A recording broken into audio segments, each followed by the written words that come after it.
851, turn right, heading 180.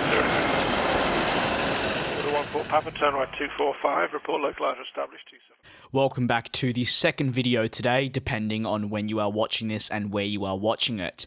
The coronavirus impact continues to be felt in an unprecedented way, with Qantas announcing that it will be cutting its international capacity over the next 6 months, with cuts to all international services, including those to Europe, the United States, and of course Asia, a move that follows multiple other airlines announcing similar changes.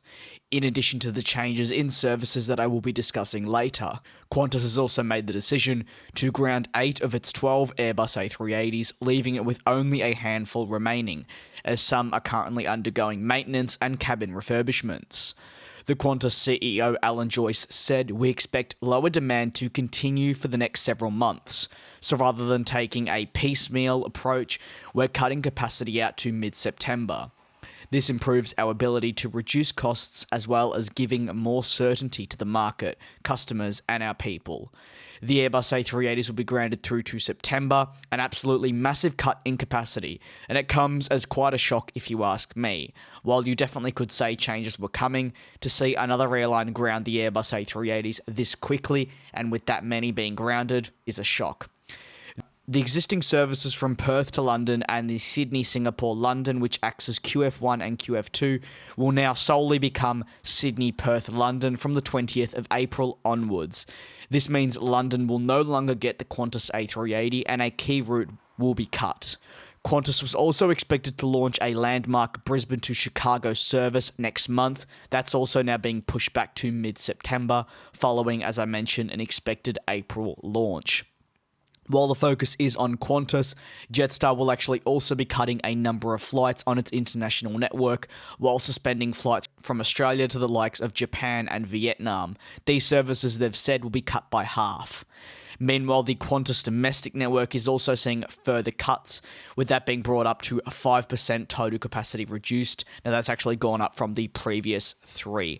Only a little bit of an increase, but still something that is going to be notable. With the cutting of capacity, obvious concerns have now become apparent, with the airline implementing cost-cutting measures like the majority of other airlines in order to be positioned as best as possible and stay profitable if they can. The group's CEO will take no further salary for the remainder of the fiscal year. The Qantas board will take a 30% reduction in fees, while management will also be asked to take a pay cut.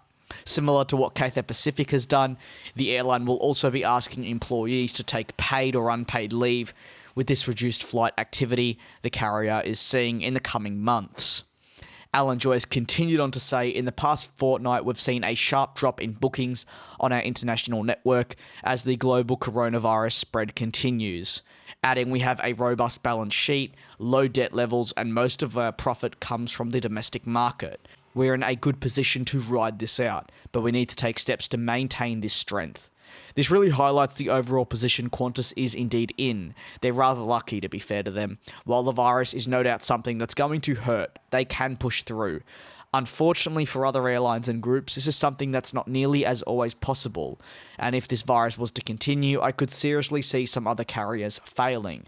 In fact, we've already heard from the Korean CEO who said that they are going to struggle to survive if conditions do indeed stay the same. We've even seen Flybe collapse in the past week.